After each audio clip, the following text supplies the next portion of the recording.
Number 1. About 3 weeks ago, my mum told my brother and I this story. Sally is a lifelong family friend.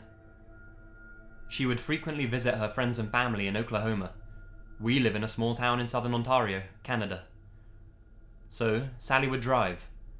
Sally would drive straight 20 hours at least overnight to get from our town to another small town. She did this to save money, and obviously she wanted to arrive as soon as possible. Now that you've heard the prelude, here's the story. About 30 years ago, she decided to head south for a visit. No big deal, she's done this a few times now. So, she packs up and heads out. At some point, after driving about 14 or 15 hours, she started getting pretty tired. Being as it was probably the 80s, it was a little safer. So, she decided that she would stop at a rest stop for the night to get some sleep, and resume again first thing in the AM.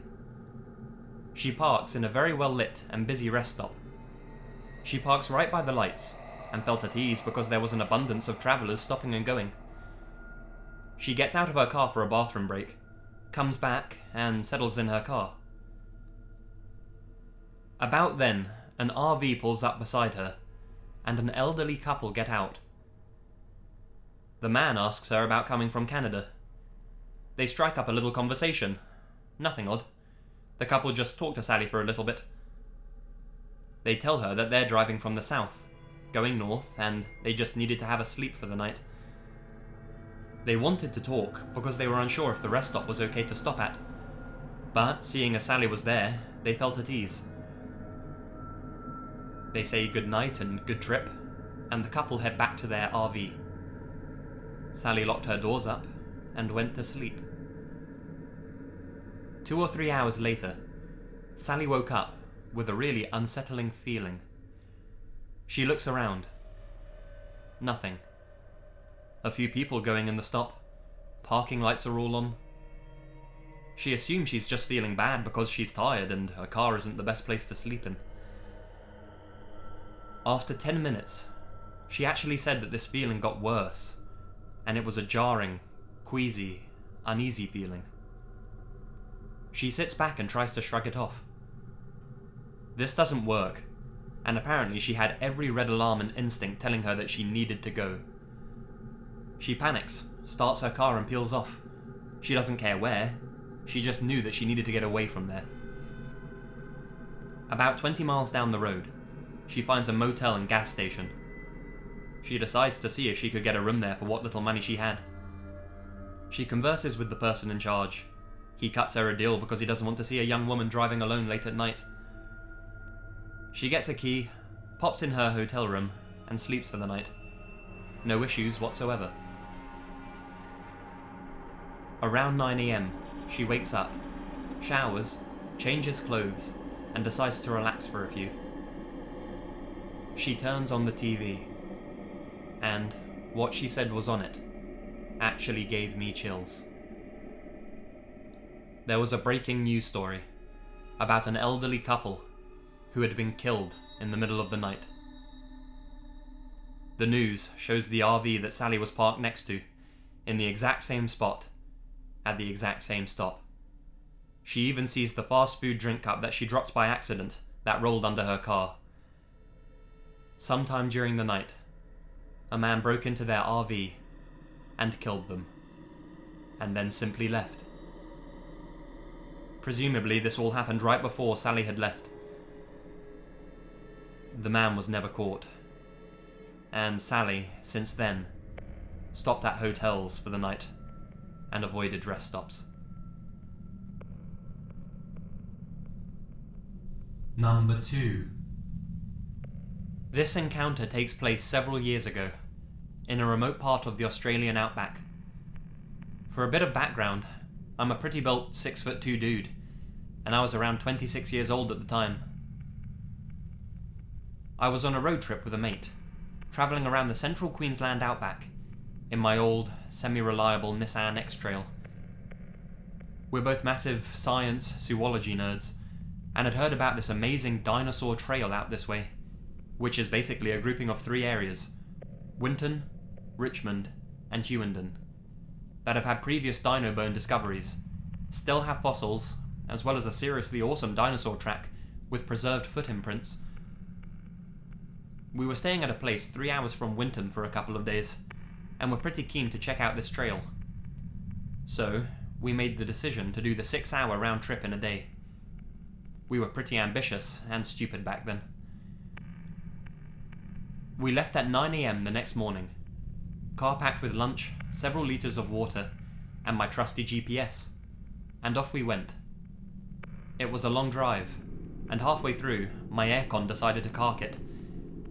If any of you live in or have visited Australia in the summer, you would know that it's brutally hot, so I'm sure you can imagine the 3-hour trip without aircon was hell. To make matters worse, my GPS also stopped working, as the map software didn't recognise the area we were in. Luckily, I had an old Refidex in my back seat, but it was pretty tough to revert back to map reading when you're so used to a computer screen telling you where to go, especially given we're talking about the Australian outback here, complete with dirt tracks for roads and very limited signage. But I digress. Finally, we make it to the trail, and kick around there for a couple of hours. Not gonna lie, it was pretty awesome. Then we decided to make the trip back, as it was starting to get later in the afternoon, and we didn't want to drive back in the dark. As we were about to leave, this gnarly old guy, who appeared to be an employee of the trail company, dressed in all khaki camouflage gear, asked us about where we were from and where we were heading. He gave me the stink eye when I was vague with details, but my mate told him the name of the town we were staying at. He took a real liking to my mate, and he laughed when he told him about our lengthy journey. Apparently we had taken the long route, and there was a much quicker way back that would shave about an hour off our trip. We jumped at the directions he gave us, which were all verbal, and we wrote them down. Off we went on our merry way, thinking how lucky we were that we met this old dude, who gave us some sweet intel on a shortcut home. But I can't deny, there was a definite creepy vibe coming off him. Based on the directions he gave us, we went winding along several roads in an area I'd never been in, and eventually settled straight back on a narrow dirt road. We were supposed to reach an intersection after about half an hour of driving, take a right and continue on that road until we got to a main highway that would take us back. After about an hour and a half of driving on this dirt trail though, we still hadn't reached the intersection. I was starting to freak out a bit, thinking we'd missed the turn, but my mate was completely chilled out, and was sure that we'd get there eventually.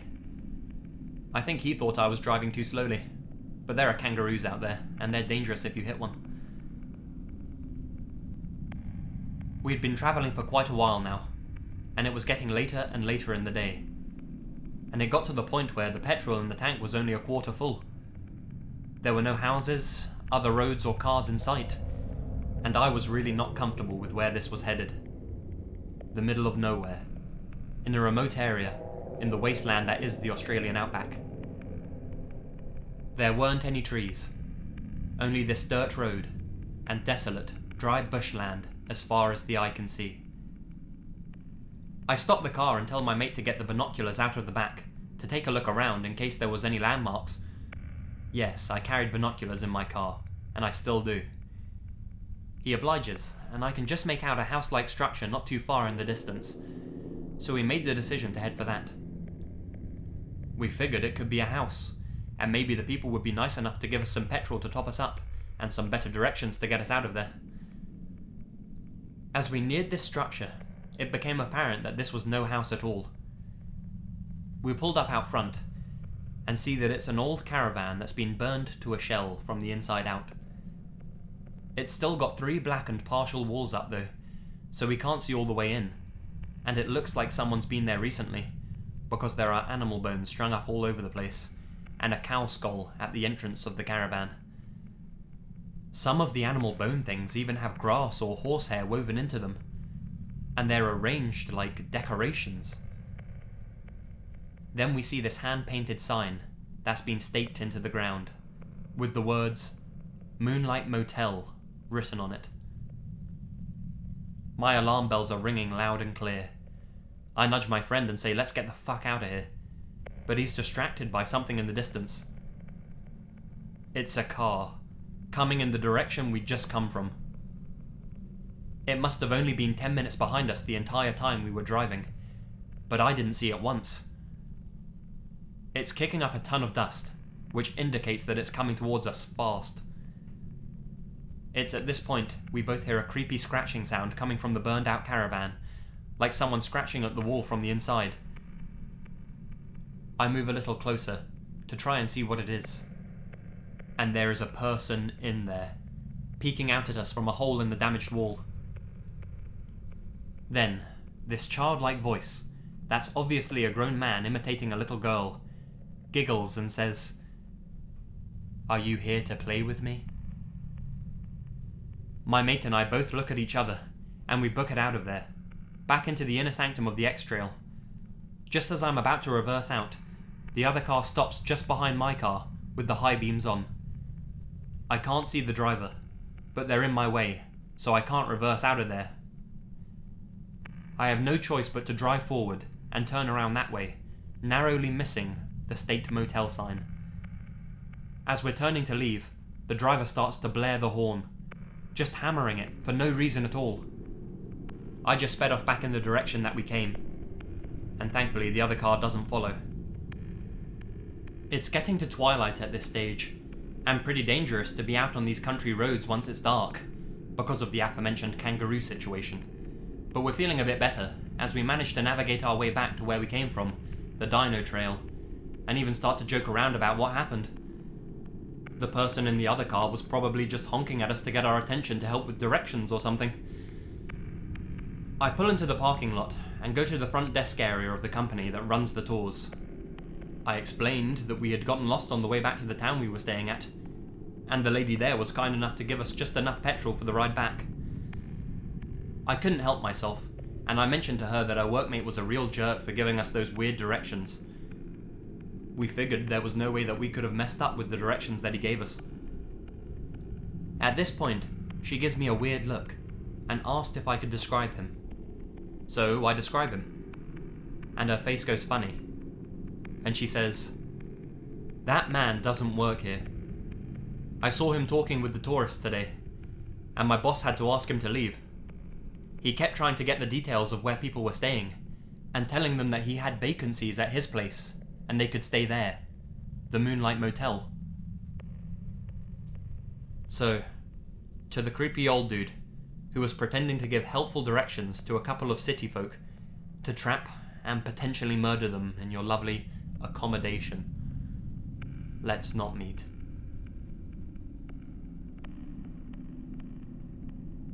Number 3. My dad is a journalist and non-fiction writer, but at the time of this incident, he was a reporter for the Virginia Pilot, based out of Virginia. He was working on a new book titled The Big Roads when this occurred. We often went on road trips for his research needs, and once his proposal for his new book was accepted, we went on a cross-country road trip from Virginia to California, and back on old Route 66 for the book. Me, being 13 at the time, demanded he let me bring a friend along, and so there was 3 of us. The first quarter of our month-long adventure went off without a hitch. We either stayed in motels, with the occasional stay at a grand old historic hotel. My dad, being the outdoorsman that he was, decided that we should camp about 5 or 6 times throughout our trip.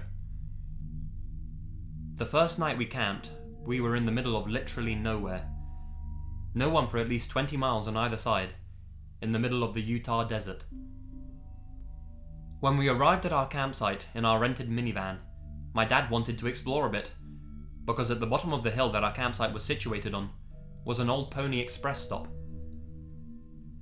On account of all the bees and wasps, my friend decided to stay in the minivan until my dad and I had finished checking out the Pony Express stop and set up camp.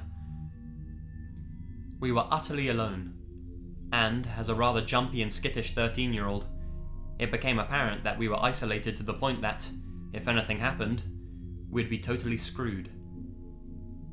That's all I could think about as my dad and I walked down the hill to explore. We checked out the old station, and everything was going smoothly, until we were about halfway back up the hill. a large truck that we had noticed driving down an old dirt road a few minutes before had turned into the campsite. We were surprised, but really didn't think anything of it. Maybe this guy was on an adventure too. The truck parked halfway up the road, and a man got out. He had what I think was a hunting rifle, and started hunting around the area my dad and I were in, about 50 feet from our campsite. Of course, this was an absolute no hunting zone, and my dad became a bit concerned, because my friend was closer to the stranger than she was to us. He yelled out to the man, saying that there were children around, and he couldn't hunt there. As soon as the man turned to face us, I got an overwhelming sense of complete doom. I felt in my entire body that something wasn't right. The man looked us over, and without saying a word, aimed his gun at us. My dad doesn't carry a gun, a knife, or any kind of weapon. I felt completely trapped. My dad ushered me behind a large boulder, but he didn't hide. He stood his ground. There was a solid minute of this man aiming his gun at my dad, and my dad standing completely still, staring back. In my mind, I considered all the ways this could go down. I was absolutely terrified that this guy would shoot my dad, and somehow my friend, and I would have to escape or get murdered during this tense minute. The guy lowered his gun, cocked his head to the side, and pointed at my dad, with his fingers in the shape of a pistol, and fake shot him. Then he simply got into his truck and drove away. That night, my friend and I slept in the minivan in 90-degree heat, because I was positive this guy would come back and murder us all. Thankfully, he didn't come back. Number 4. This happened to me about 2 years ago, when I was on a cross-country road trip with my good friend, Kim. We started in the northwest, and our final destination was in Georgia. We were trying to make this trip as quickly as possible, and since it was just the two of us, we took shifts, sleeping and driving. We had just passed through Laramie, Wyoming, where I got pulled over for speeding. It wasn't anything major, only 10 miles over the speed limit. I apologized to the officer, and he kindly let us off the hook, since our car had no cruise control, and we had a long way to go. After leaving Laramie, we didn't stop for a long time, and the highway rarely cut through any towns. It was probably 3 or 4 in the morning, and the highway was deserted. Tall pines lined the 2-lane blacktop, and jagged mountains framed the starlit sky above. Kim was sleeping heavily, her chair reclined all the way down, a blanket thrown over her head. I had the radio on, but she was so exhausted she didn't even stir. I was trying to concentrate on the road and the quiet music on the radio to stay awake. Visibility was very limited. There were no lights on this road. Suddenly, red and blue lights flashed in my rearview mirror. I hastily looked at my speedometer, but I was diligently following the speed limit after my narrow escape from getting a ticket before. I pulled over, killed my engine, and rolled down the window. The cop car behind me appeared to be an unmarked vehicle, but it was hard to tell. Kim didn't stir as the police officer approached my window. "Ma'am," he said in a Midwestern drawl, "do you know why I pulled you over today?" "No, officer, I don't," I replied. His flashlight was pointing directly at my face, and I had to avert my eyes. I looked at the badge on his chest instead of his face. "Your plates sure are from far away. Where are you headed?" The police officer in Laramie had asked the same thing. "Georgia, family emergency." "Is that so? Well, miss, you aren't in any shape to make it to Georgia from Nebraska. No siree." I frowned. Was my car breaking down? Tail lights out? In my tired haze, had I missed something vital?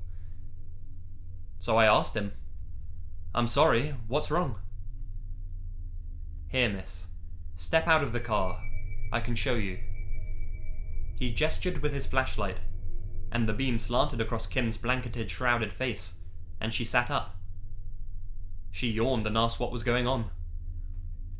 The police officer abruptly turned, walked away and got into his car. He flipped a U-turn and sped off in the opposite direction down the highway. Kim and I stared at each other for a moment, before I started the car, rolled up the window and sped off, with no regard for the speed limit this time. Don't stop for unmarked police cars 300 miles from civilization.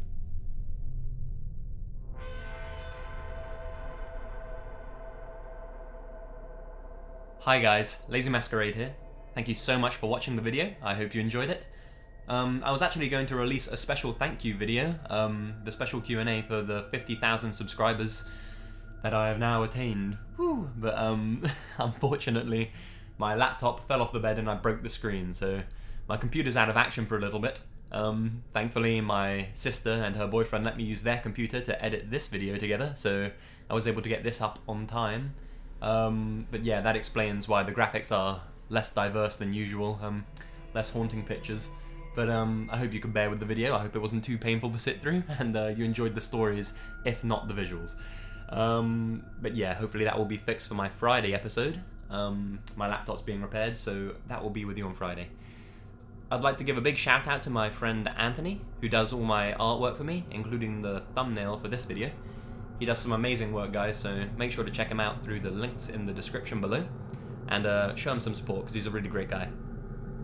Follow me on Twitter, Facebook, and subscribe to join the Lazy Legion, and I will see you guys on my next Friday episode.